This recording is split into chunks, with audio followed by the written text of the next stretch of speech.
remains the same is the fact that the Inside Line F1 podcast will be back analyzing everything that's happening on and off the track, the funny moments, the banter, and actually what will make the racing a lot of fun. It will be fun. That's what we're expecting because suddenly racing's about to be a lot more tactical. But the first thing we must get into is what all is changing in the 2026 Formula One season. My name is Soumil Arora. I'm F1's commentator in Hindi for Fan Code. Kunal Shah is here with me.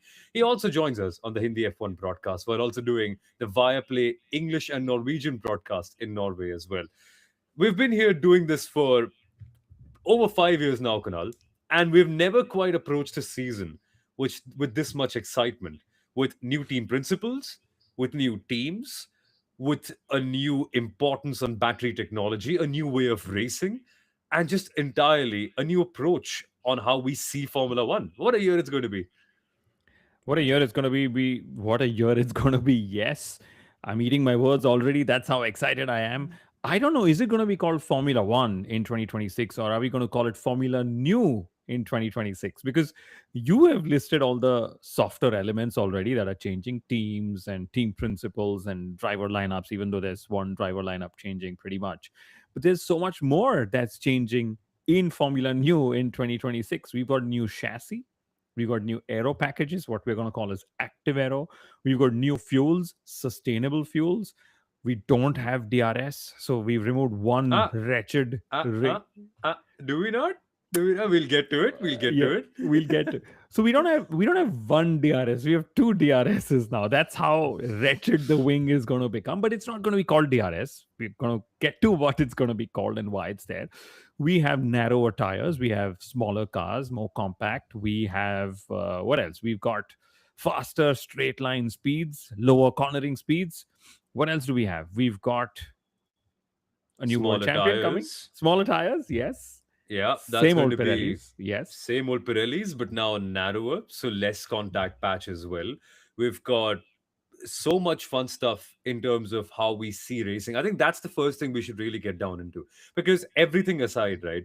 New teams, new team principles, a new rookie on the grid, everything aside, I think the most consequential change of 2026 is going to be the increase of battery power and how drivers are able to use boost mode and overtake mode to be able to spice up racing. Now we're hoping that these two things are able to improve racing, but let's just get all the confusion out there. What is boost? What is overtake? What is straight mode? What is corner mode? And is the DRS really gone?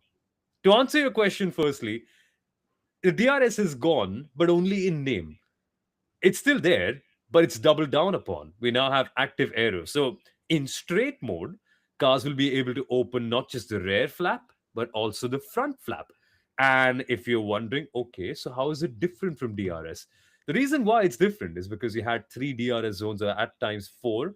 Now, Kunal, they're going to have more straight zones. So it's not necessarily just a straight that will count as a straight mode. It could also be fast corners. So, say the middle sector of Melbourne heading into Lakeside Drive, that could also technically count as a straight mode area, even though it's not technically straight. Yes, lots of confusion. Clearly, right? Because it's not a straight, but it's taken flat out, and it probably doesn't need as much downforce as a Formula One car would generate. So what do you do? Drop the flaps and go. And yes, one could interpret this as saying not only do you have DRS in the rear wing, but also now in the front wing. It's going to be called the active aero. Soumil and I love to call it the flappy The wings flappy because wings, yes, exactly. but here's also the difference, as I remember reading in the regulations, Sommel, that every car will have the flappy wings, which means 22 cars on track, 22 cars on the straight. Doesn't matter how close or not you are to the car ahead, but you will enable straight line mode every single lap of the race, every single lap in qualifying, because that is the new default. It's not a choice that you get while you're attacking or defending. You will have active aero enabled all times. And the default mode is actually cornering mode, which means the wings being up there. And it's only when you engage the straight line mode with a button do the wings drop. So theoretically, you could have a straight zone. Notice I'm not saying straight, I'm saying straight zone, and which That's something the FIA will decide before the race weekend, well in advance, to give the teams an idea on how to plan their aero configurations. But in a straight zone, you can also choose not to turn the straight mode on if you want more downforce through there. Because if it's a really high speed corner, some teams might prefer keeping the wings up and going full flat out, or the others might say, okay, let's have a little bit more downforce and notice things around, or rather adjust things around accordingly. Again, it's all theoretical at the moment. It's very case by case, circuit by circuit, lap by lap, condition by condition specific. So we can't really get down into the exact uh, choices that the teams will make. But these are things that can happen. So you have the straight mode that you can enable at any point. As Kunal mentioned, you will have the cornering mode, which will be the default you use across the track rather. But on top of that, there's also going to be two new extra modes. There's overtake and there's boost. Just as things get a little bit complicated. Okay, Kunal, let's like what's your first understanding and your first impression of overtake mode and of boost mode? Somil, if I can just take you back before I address on overtake and post mode, right? We've got comments coming in. Amar is here. We'll get to the comments. Of course, the admin is asking what's the one thing about F1 2026 that still does not make sense to you, because a lot of things don't, right? The reason why I want to go back to active aero, Somil, is firstly what you mentioned, that cornering mode is default mode, right? And one of the questions I've always wondered was, if you are driving a McLaren and I'm driving a Red Bull, does that mean that we still have the same wing configuration, or can you still choose a different wing setup? So what do I mean by that is, all along, if we look at 2025, it was always known that McLaren was super consistent through the medium to high speed corners, and the team's design philosophy can still choose that, right? So even when they drop the flaps and they lose all the downforce, the fact is when they come fully up, the amount of flap you carry will be different team from team. And this is important from a team differentiation point of view. How you extract your lap time in Formula One will continue to be the same. You will make setup choices, right? And hence the question that then I found myself asking was, why do they have flappy wings out there, right? And the real reason is that they want to reduce the drag because of what Soumil said, which was battery management. So by dropping the flaps on the straight line speeds, you're actually using lesser energy to power the car down the straights, right? So it's not for overtaking, it's not for defending, it's purely battery management. Yeah, and also to give more power to the driver. At the end, we want the drivers to make the sport entertaining. That's what our big complaint was over the last few years, that we're not seeing the drivers being able to make the difference in the world of Formula One. Now, it will all come down to them because they firstly have the manual choice, which of course will be worked out with the teams as well. But they will have the manual choice every single lap of the race to decide when to go in straight mode and when to enable cornering mode. But on top of that, they will also then have to work with the overtake and the boost mode. Now, let's simplify that confusion as well. Now, all of you are wondering, is overtake and boost two different things? Rather, let me say that again. Are overtake mode and boost mode two different things? Are they not the same? They're not. Boost mode, for the lack of a better way to explain it, is your battery power. You will get to be able to regenerate up to 9 megajoules, which can be adjusted according to the circuit, but roughly 9 megajoules, which we can then deploy at 350 kilowatt hours of power. So that's roughly the amount of horsepower you'll have in a way. Kilowatt hours is like their equivalent of horsepower in electrical terms. So you'll have that power to deploy up until 9 megajoules. So you can theoretically use 10% of it at a straight or 20% of it at a straight, and then save the rest 80% for the other parts of the lap. So that's one variable. And on top of that, they've also got the specific overtake mode, which, by the way, is a very interesting thing, Kunal, that overtake mode and boost mode can be used simultaneously. That is correct. And overtake mode is what will happen on the last corner of every lap, much like DRS detection would be. And what it does, and this is counterintuitive for me. So what I imagined is overtake mode actually just gives you more power down the straights to enable an overtake, just the way a DRS was. But truthfully, what overtake mode does, it gives you extra half a joule allowance for regenerating power through the next lap and then deploy extra power that you have just sort of regenerated. So it's not going to give you an extra power boost. It gives you an opportunity to regenerate more power for an extra boost on the lap, if that makes sense. Or is that still Yeah, confusing? it does. It does. So instead of a standard 100% battery allocation, you will get 105.5% if you have overtake mode, or if you're in overtake mode range, which is within 1 second of the other driver. So along with the straight line advantage of obviously enabling your straight mode, which is basically opening up both your front and rear wings, you will also get 5% extra battery to deploy, which is not bad, Kunal, because when you've got roughly a 5 or a 4 kilometer circuit, getting a 5% extra boost of 350 kilowatt hours is probably going to be the difference maker. It could be the extra 5 or 7 kilometers per hour that could decide which car enters the braking zone first. Yes. And you also asked a very interesting question, which is, can they be used simultaneously?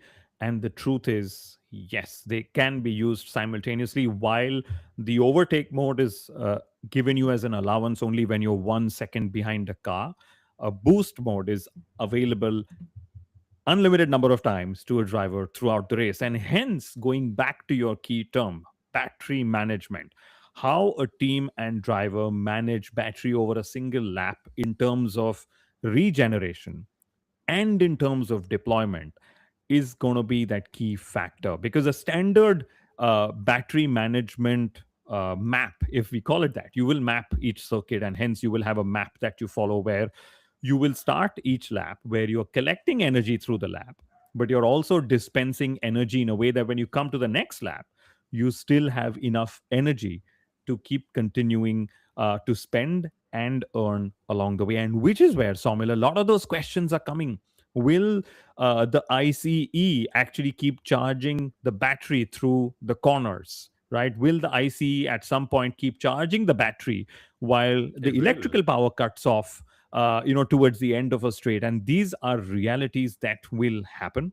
Esteban Ocon is one of my favorite drivers when it comes to how he views F1 2026. He said, we've got to forget everything we've learned all the way from our karting days. And one of the references all the drivers are making to is downshifting in the middle of the straight on your ICE gearbox, which is your combustion engine gearbox, just so that your battery pack ends up charging and gives you enough charge. Because imagine this, you have a battery you just didn't charge.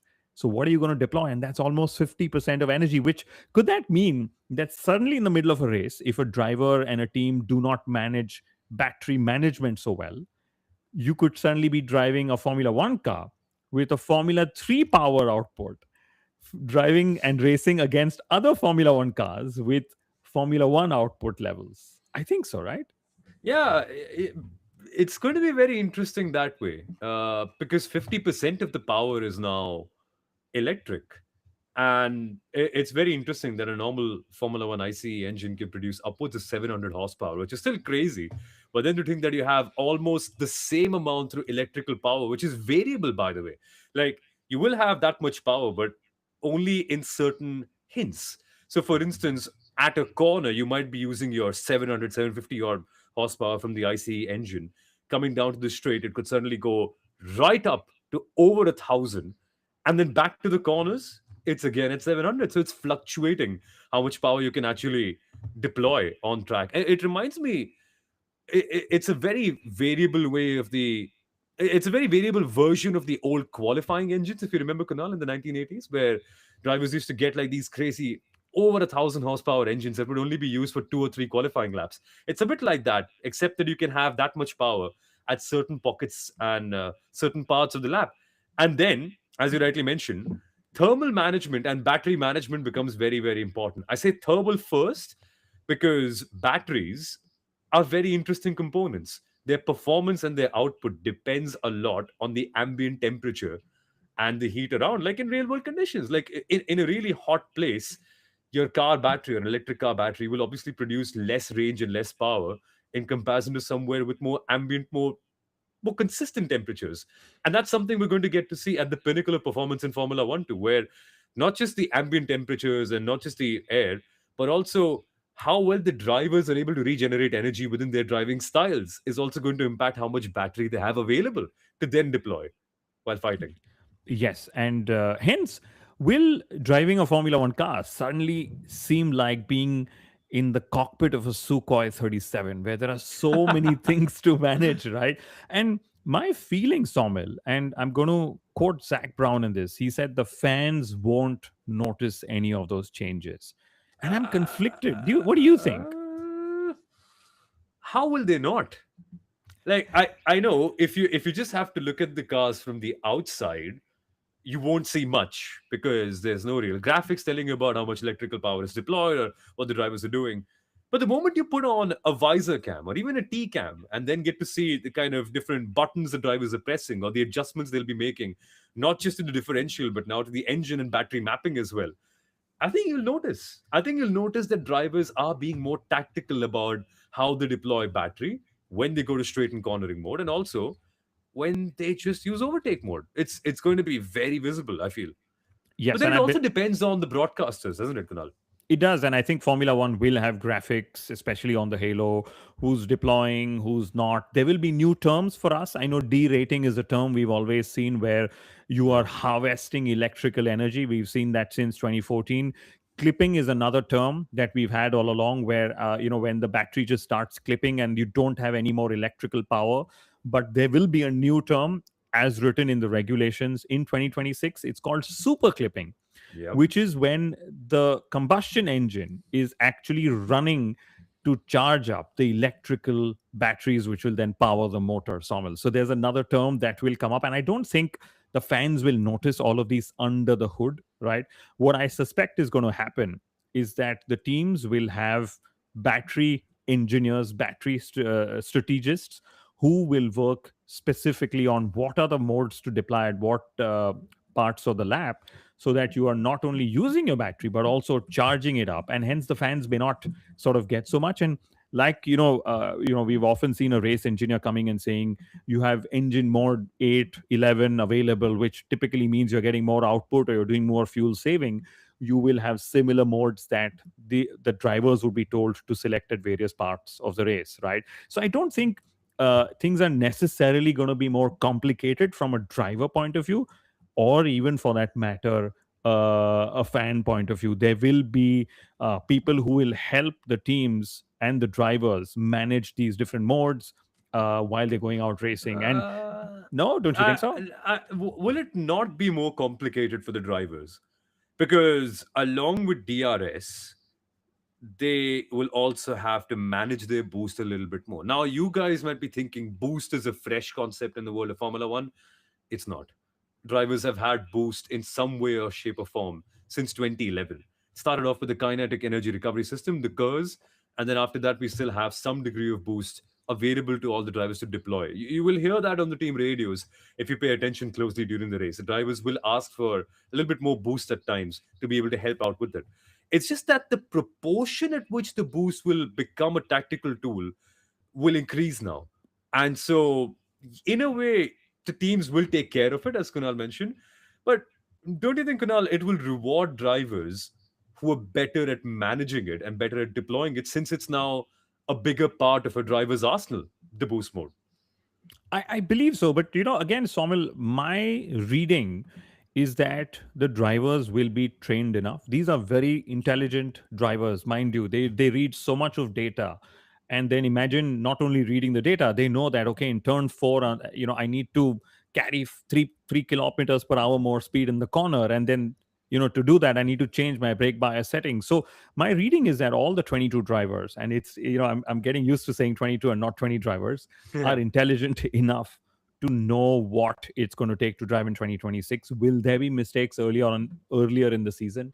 Yes, I believe so. By the drivers, by the teams. Will they be in wrong modes, using up more energy, running out of energy, all of that? Yes, I believe those things could very well happen. But as we've seen time and time again, if there is any sport that can adjust to rule changes, if there are any teams, any athletes that can adjust to rule changes, that's what you find in Formula One. the sport of Formula One, the teams in Formula One, and the drivers in Formula One themselves. There is going to be a big learning curve for everybody, including the fans, including us as broadcasters. I mean, Yeah. Soumil and I, very touchwood, 20 minutes before an episode, we prepare notes and we're gone. Now, when we're discussing the 2026 Formula One season, it goes into a couple of hours and you're like, oh, we're still not done. We still have to understand what the regulations are and how are we going to call it out when we do our various broadcasts, right?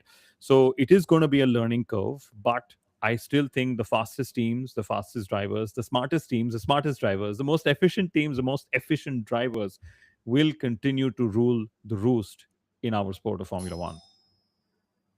I think so too. I think it's going to be a little different, but it's not going to be too different, guys. And I think it's then on the broadcasters in Formula One and us as commentators to be able to explain it better about the magic that the teams and drivers are working on. The teams, it's a little more complicated because it's competitive and they tend to hide stuff, but the drivers, at least, for instance, if we are looking at Oscar Piastri versus Lando Norris, and if Lando is preferring to deploy more of his boost heading to the middle part of a straight, and Oscar prefers deploying it heading into a corner, or rather heading out of a corner so that you can get better acceleration. That's the sort of technical things we'd like to be able to demonstrate so that you get a better idea and see how each driver uses the tool in their own way to be able to win the battle. And that's what's going to be fun. Yes, and I'll as have to this, be back yeah, in a that's second. Yeah. somebody's trying to get into Sommel's door, and before they break in, he should go. But it also sounds like when you're in the paddock and the pit lane, and the safety car is coming, or any car is coming down the fast lane, they have that they have a similar siren that keeps running. But also to just add to Sommel's point, right, about drivers being needing to adapt. I strongly believe that after a point there will be a convergence amongst all the 11 teams on where they're going to use all their power, how they're going to harvest all the power, because eventually these are Formula One cars built to similar ish technologies, compression ratios aside. And we've seen that even in 2014 when the hybrid power unit, hybrid turbo power units came into being. So, my guess is that it will eventually flatten out. We will not see a massive convergence with one team harvesting energy in an area where the other 10 teams are actually expending their energy. So it will, after all, fall in place. So while Soumil's around, Amar is asking, what do you think of Williams' livery? In my opinion, it's a decent step backward from their old livery. Amar, I wish I would have asked this question when Soumil was around, because I, for one, have no clue what the livery looks like. That's one area of the sport I just do not focus on. Even though I used to design livery for the Force India Formula One team for all the 5 years I was there. So my apologies, I can't answer that. But there's another question about the compression ratio loophole that Mercedes and Red Bull have found. And Ferrari was fastest in the shakedown, but shakedown times mean nothing. Yes, that's true. The loopholes will play out. And while Sommel is back, I'm just going to say one thing. I wish the FIA were to come out and clarify what is actually happening behind the doors. Because what happens is when the FIA makes a statement, it will take all the rumors away about whether one team is being ganged up against by their rivals, or if one team has actually flouted the norms, or as we say, it found a loophole in the regulations, or how the regulations are going to be measured and so on. I think it's time that we don't do the talking, but the FIA actually does. Because if there's one team in all of this, or one set of people in all of the whole loophole around compression ratios that knows everything, it's the FIA. Damned if you do, damned if you don't, right? If you're the FIA, it's you have to pick a route, and whatever you do, someone's going to be upset. Either it's going to be Mercedes and Red Bull powertrains, or it's going to be Honda, Ferrari, and who's the other one? I forgot for a second. Honda, Ferrari, and Ford, Audi. Audi. Audi. Let's not forget, guys. Audi is also new to Formula One, and that's another thing to add. And see, that's what we mean when we're getting used to the 2026 season. It took us a second to remember. It took me at least a second to remember that we have another power unit manufacturer. And on that front, Kunal, when we talk about batteries and straight mode and overtake mode and active aero and the likes, let's not forget another power unit manufacturer, another team that needs to gather baseline data. I'll have to be back again because People want to enter my place while I'm recording right now. I'll have to be back in a second, guys. I'm going to take Sadhana's question. All we've all seen how this goes. Big regulation reset. One team gets it right, and then we are watching the same car disappear up the road for the next 4 to 5 years. So, if the overalls are meant to bring the field close together, how do they keep delivering the opposite? Wonderful question, Sadhana, and that's just how it goes in Formula One. And in one of the previous episodes, we actually discussed this that every time there's an exam, there are always sets of students who answer better, who prepare differently, who prepare better than the other ones. Now, in F1's case, will a particular team allowed to dominate and run away with it? No, the regulations actually have rules that allow the others to play catch up. It's probably for the first time in the history where you will be allowed to play catch up within a season rather than between seasons. So the FIA will see what is the deficit a particular power unit manufacturer has to the ones has to the ones that are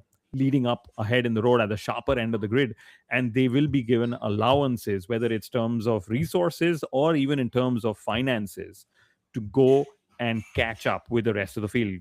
Consider it like extra classes that I used to at least take, trying to catch up with some of the brighter students in class. Yeah, and first time it's happening, and some may say that it's not good for Formula One to have all the power unit manufacturers and all the teams kind of put in a level playing situation. I just feel the best way to get good racing is by having everyone close, but in different styles. For instance, if you guys remember the good old BTCC of the past, No, where we you don't. You're had the only one who watches the BTCC and come remembers it. on. Everyone likes the British Touring Car Championship. But you remember, or rather, if you don't remember, we used to have, and this is well before I was born, so I just have watched archival clips. You used to have the Ford saloon cars bringing all their power, and then you used to have the light Lotuses bringing the agility. Both of them were very close in terms of overall lap time. Just the style in which they got it was very different, and that's what made it so entertaining for years. Tom and Jerry is so much fun because Tom's trying to do all the chasing, Jerry's trying to do all the running around. So power, agility, and that's ultimately what you want to see in the sport. Like everyone together in terms of absolute performance, just finding different styles of extracting it. For instance, like I know it didn't get as close consistently, but I used to relish when Red Bull and Mercedes used to fight in the late 2010s because Red Bull had their proper heavy cornering sort of setup because they knew they were down on power, and Mercedes were just generally so balanced, and that was so much fun when you saw both those teams racing together, like 2016 Malaysian Grand Prix. And everything that happened around it. What a beautiful, beautiful race!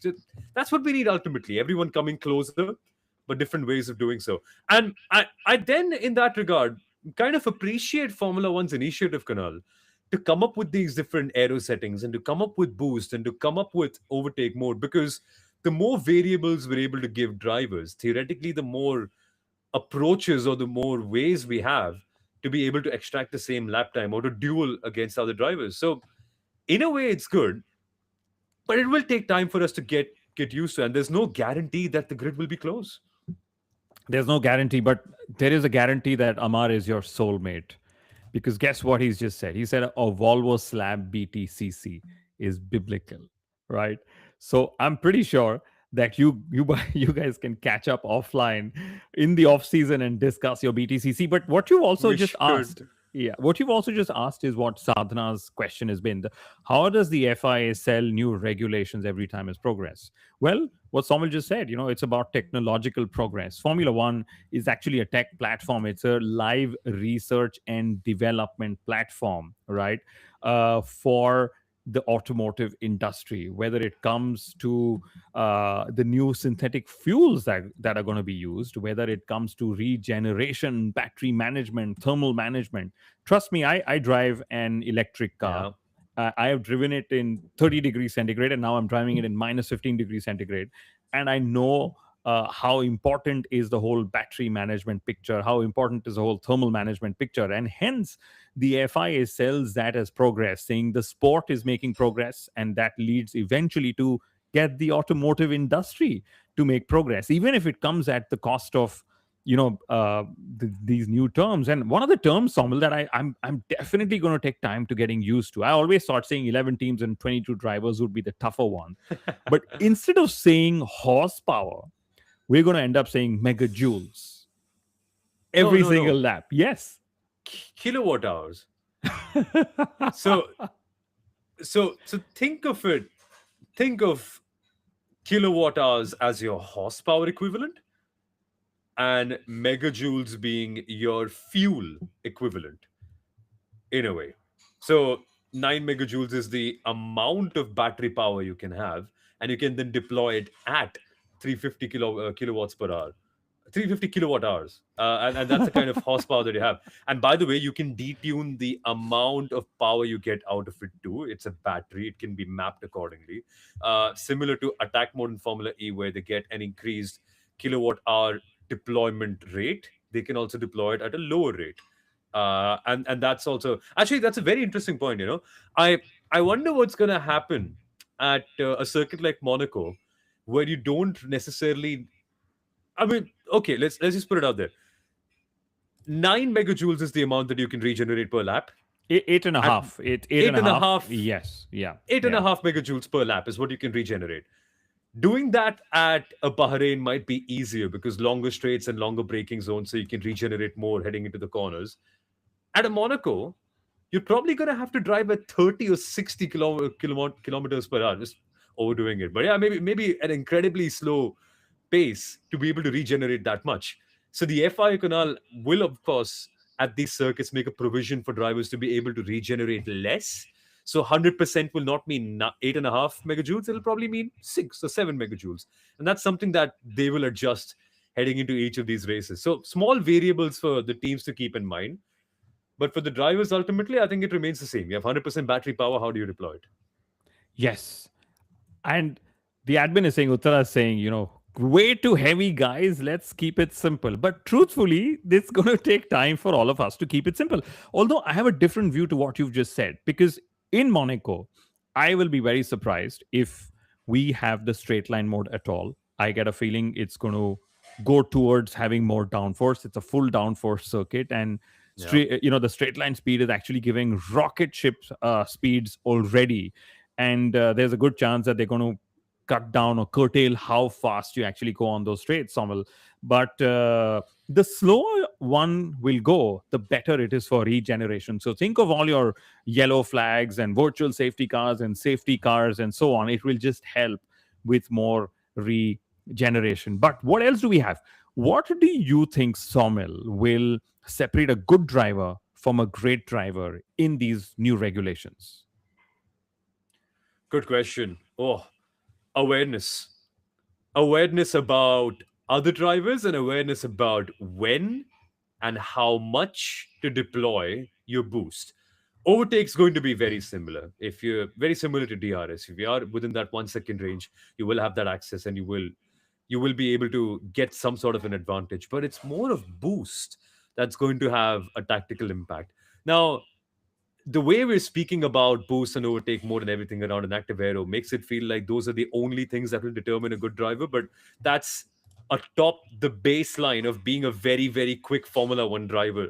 That's the base layer of your cake.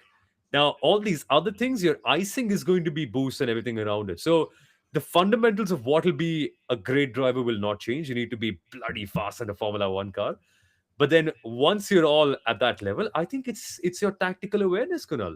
I think that's why I'm really excited to see your sim generation of drivers, particularly in action, because all of us in the simulator have driven Le Mans prototypes and Formula E cars. We know what battery management is like. And even more so if your job as a professional is to drive race cars. So inevitably, these people like your Arvid Lindblads and your Max Verstappens and your other Gabriel drivers who've done Bortolettos of the world. Bortolettos, Yeah, exactly, yeah. yeah, people who've grown up with the simulator. I Yes. think at least at the beginning, they have a bit of an advantage in terms of just knowing or feeling comfortable with the idea of battery management, because it's something we do a lot on the simulator. We all drive Le Mans cars, we all drive Formula E cars. Yes, I haven't driven them, but is is one of the cheekiest way to cheekiest way. Wow, what am I saying? Is one of the smartest things that teams will do is get Formula E drivers on their team as simulator drivers, helping them figure this out. Because increasingly, as we speak, I get a feeling that you're going to have to drive a Formula One car the Formula E way starting F1 2026. And my definition of what's going to discuss or decide between a good or a great driver is going to be I would say not getting lost, right? There are so many things to get lost in. I think one of the best drivers will walk into the factories and say, you guys figure out all the energy deployment. Just tell me what are the ways to deploy that with all the settings that I need to do.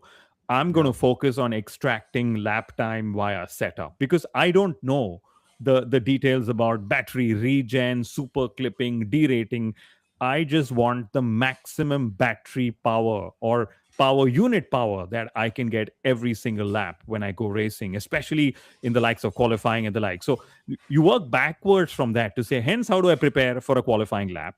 And work with your engineering team on that, and hence how do we break down the various stints of the race. So cutting that whole noise away is going to be one of those things that will separate some of the great drivers out there. But Oh, interesting. on top of that, actually qualifying, because we're not sure if you're going to exit the pit lane with a full battery.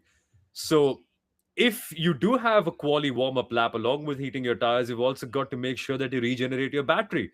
And both are counterintuitive, right? Because you want to get heat in your tires, and that'll mean more speed or more, uh, what's the word I'm looking for? A more violent movement of the car to be able to generate heat in the tires.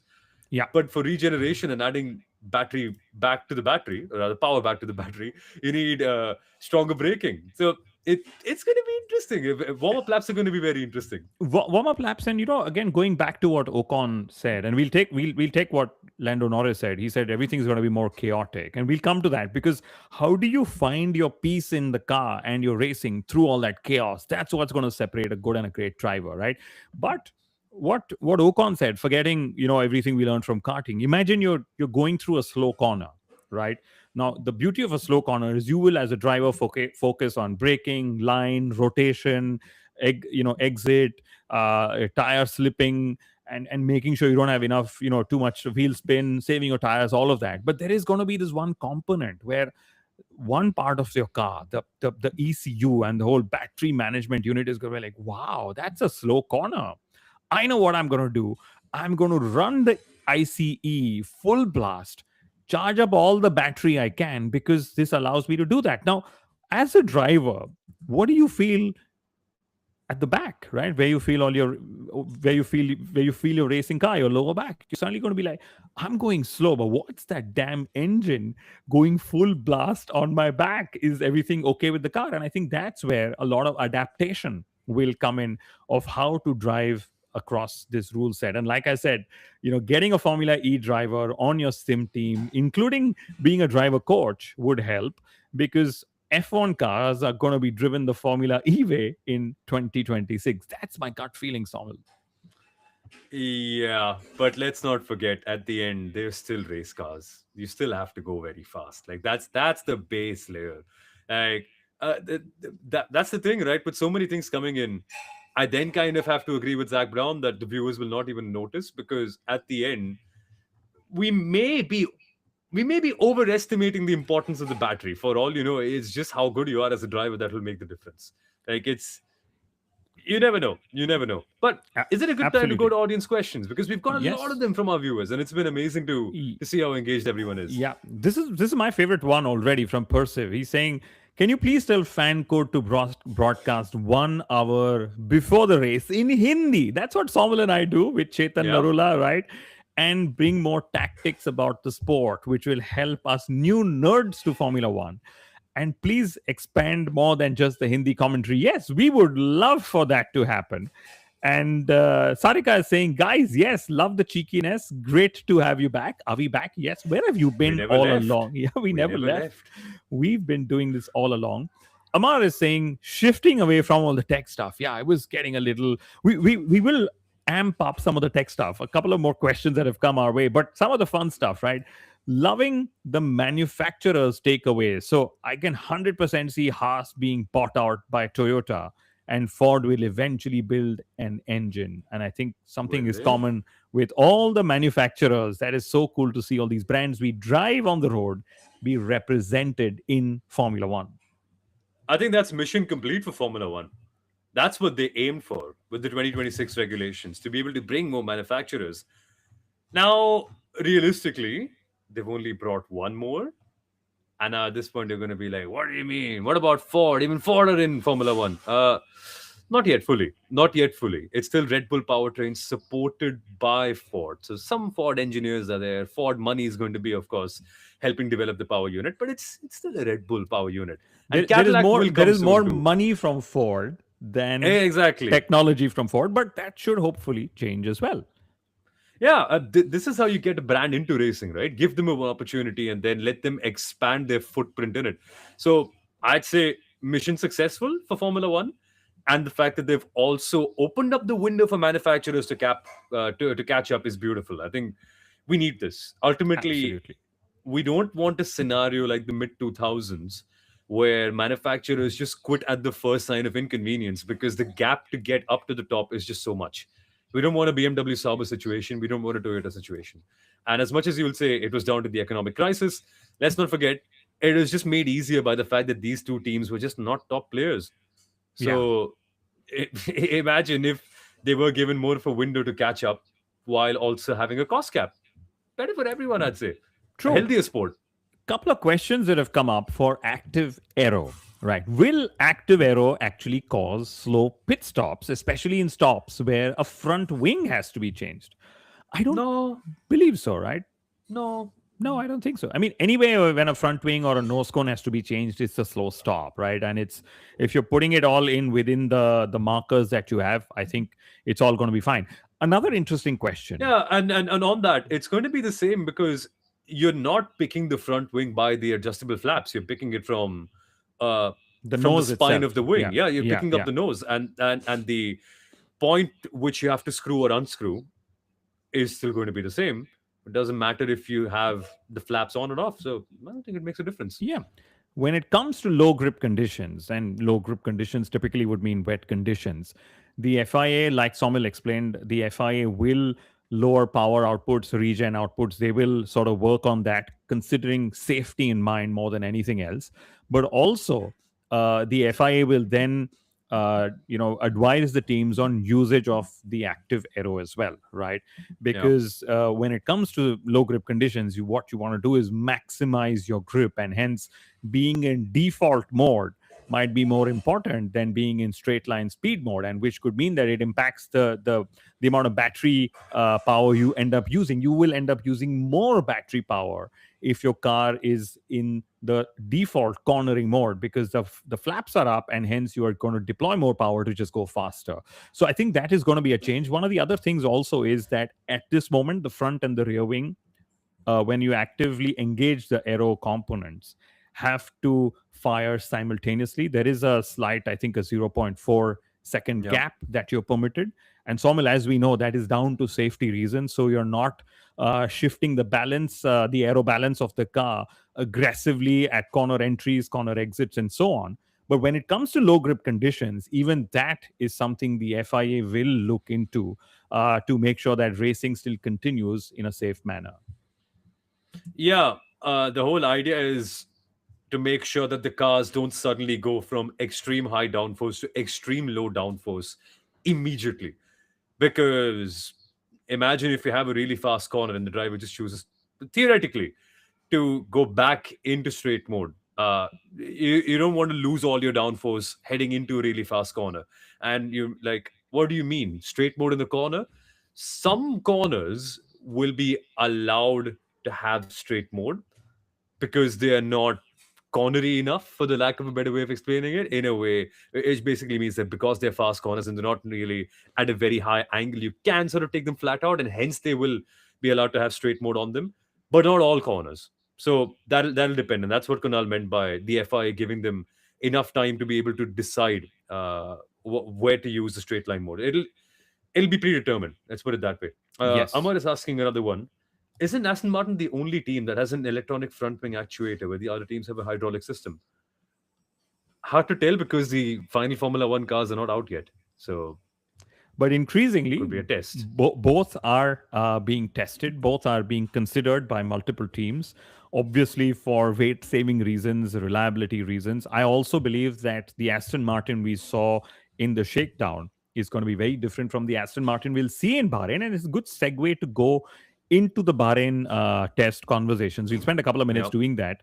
But I won't be surprised that if one of the teams goes electric and it actually works, well and reliably with the electric actuators, there is a very good chance that teams will just do that because I believe that offers more weight saving. And my question, hence, is F1 cars now have hazard lights, right? And what are those hazard lights? Why do they exist? Sawmill, and it's, as far as I understand, it's again down to safety because in low grip conditions, there was this one light that you could see, which was the rear red light that would come on at each times, which actually helps a driver who's behind the car. But what if you're the driver ahead? How do you know you're being attacked by someone? And that's why you have these hazard lights which keep blinking. I think it's going to take time to get used to it, but if it's Yeah. there for safety, it's great. I'm glad those are not brake lights. Something that a lot of Formula One fans wrote in to me asking, "Are those actual brake lights? And does the whole car illuminate when the driver presses the brakes?" No, they're not brake lights, and I hope brake lights never make it to a Formula One car because they don't deserve to be in Formula One cars or in Formula One racing. Right, onto the Bahrain test. No, they don't. They I don't. lost you there. Yes. Yeah. Bahrain test. We're only going to get 1 hour of broadcasting from the test, and that'll upset everyone because everyone wants to see the cars for 6, 8, 10 hours. But guys, as much as it pains me to say, it is still a Formula One test. Tests are not always meant to be seen 100%, especially when you've got new technologies coming in altogether. But there's a reason why we're only getting 1 hour, and that's because Formula One are also testing new broadcast packages and new graphics and new ways of showcasing when the drivers are deploying their battery and when they're deploying boost mode and when they're deploying overtake mode and using straight line and cornering mode. Suddenly, it feels like we have a lot more jargons. It's not as complicated as it sounds, trust me. But then Formula One also wants to showcase that better in the viewer experience. So I think let's give them the time, Kunal. It's okay to be able to see only 1 hour of testing every day. I think we still get to see something which is incredible. You know, when I grew up, Somil, I can't remember. I'm amazed at the fan base of Formula One. Fans are upset that the shakedown was not broadcast. Formula One fans are upset that testing is not going to be live, especially Bahrain 1. And I love that because I am no longer the only nerd in the room talking Formula One, wanting more from Formula One. Although, let me put it this way, I wish Formula One uses this opportunity to actually simplify testing. So what actually happens in a test, right? Teams are going testing. It's like match practice, net practice, ball practice, whatever you call it, right? Alistair Young is sent a fire message. I would love some fire. I'm going to go. Alistair, Yes. so good to see you. Oh, by the way, for all of you folks who don't know, Alistair is a driver I've had the privilege of commentating on multiple times in the Indian Racing League. This guy's won a championship, has won so many races. I get to call him again just a week later. In fact, this weekend at the Goa Street Race in the Indian Racing League as well. So make sure you're watching him and make sure you're watching all the other drivers take part. A bit of a historic moment in Indian motorsport, the fact that we have a street race at an airport, just like Formula E does with Berlin Tempelhof. Maybe it could be a template. I don't know. It's good fun. And Alistair Jung, of course, I'm presuming is Alex Jung's son, the Yes. former Malaysian Formula One driver, brought a lot of hopes, did a lot of pre-race, post-race, programming and content with Paula Malayali on Star Sports. Good old, days of Formula One broadcast in India. Alistair saying, "See you soon, mate." Yes, we'd love to hear all the Indian racing stories as well. But one last thing on the broadcasts, or rather the Bahrain testing that we're going to see. I would love for the teams and Formula One and the FIA to actually open up on what is it that they're actually testing. I know it's never going to happen, but Hmm. why are testing times never to be taken seriously? Because we don't know what engine modes they are on, how much fuel they're running. A lot of times, put those transformer type contraptions on those cars, measuring how the air is flowing through their entire package. They also use flow whiz. I would love for teams to say, actually, now we've just sent Lewis out on his 44th lap on those medium tires with 44 kilos of fuel to see how he goes. And then testing would actually make more sense. So, Nah, fans, I don't want that to happen. Kunal and I rarely disagree in our outlook on the world of motorsport. I sincerely hope that that never happens. I want Formula One teams to keep the mystery. I want us to keep guessing even when we get to Barcelona. I want teams to be able to only showcase a glimpse of what they're all about and then constantly bring improvements.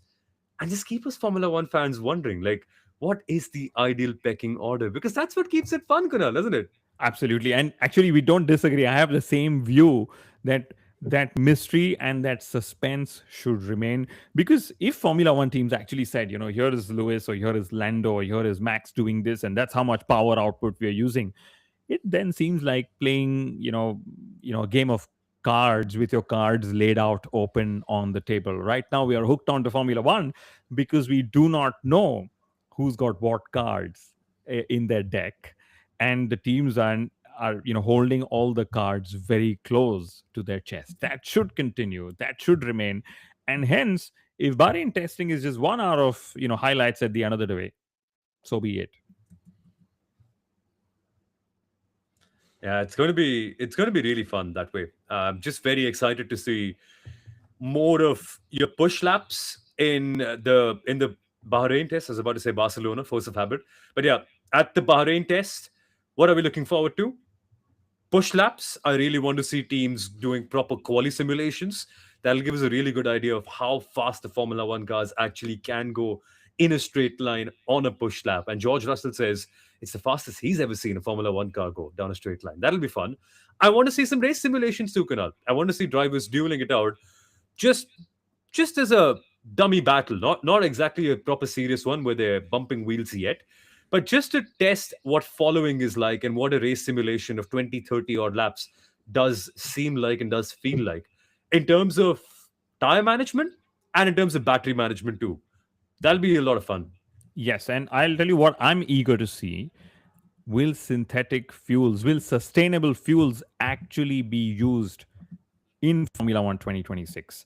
There's been a hush hush tone around the shakedown, and that 2026 fuels were not homologated, and hence they were given the exception to using the regular E10 fuel that Formula One cars have always been using. But will the Bahrain first test finally get sustainable fuels out there? So that's what I'm looking to see. And I'm looking to see through the sweeps, turns 5, 6, 7 of Bahrain, how much slower are these modern day 2026 F1 cars slower in the high speed sections compared to what we just saw in 22, 23, 24, and 25? Because of course, Formula One drivers want the fastest cars around. They want their necks to be thrown around and all the G forces. But the new cars will be slower in the high speeds purely because of the fact that, yes, there is 30% lesser downforce than the cars we saw in 2025, but also the tires, the front and the rear tires, are narrower. So high speed cornering is down to, grip limitation, is where my guess is. And when we talk of 30% lower downforce, imagine we're going to have cars just about extracting Monza levels of downforce No, through the don't entire say it. calendar. I love that, right? The lower the downforce, the better it is. And I also want to see some overtaking. Sorry, Purely, I automatically assumed you were going to say Monza level downforce through Monaco level wings, and I no, no. I mentally checked out the moment you No, no, no. What I mean told is me. with 30% lower downforce, that's like Monza levels of downforce. That's the default level for all cars. And will we actually see chaotic overtaking? Because some of the references made from the shakedown was, I was trying to overtake Colapinto and there was a 50 to 60 kilometer per hour difference. And that's not the kind of overtaking I want to see. I want to see drivers with similar power outputs trying to overtake, because braking distances will be longer. And when braking distances become longer, battling becomes better. So I would love to see if entertainment has already come back into Formula One. Now, am I already expecting too much from the preseason test in Bahrain? Probably, probably. Let's wait and watch. Let's just get to see the cars on track. It'll be a ton of fun. 55 minutes, and we still could go on for another hour talking about what to expect from these Formula One cars. But it's been a fun hour, guys. It's been a really fun hour. We'll be back, of course, after testing too, to decode whatever we have learned and to look forward to the first Grand Prix in Australia. Lots of fun content with Arvid Lindblad as well, coming on the Inside Line F1 podcast. We've got the interview with Pedro de la Rosa and Mavi Raghunathan on the podcast as well. So make sure you're checking that out. And lots of cool stories from that will be coming your way. But for now, it's time to say goodbye. Thank you for watching, guys.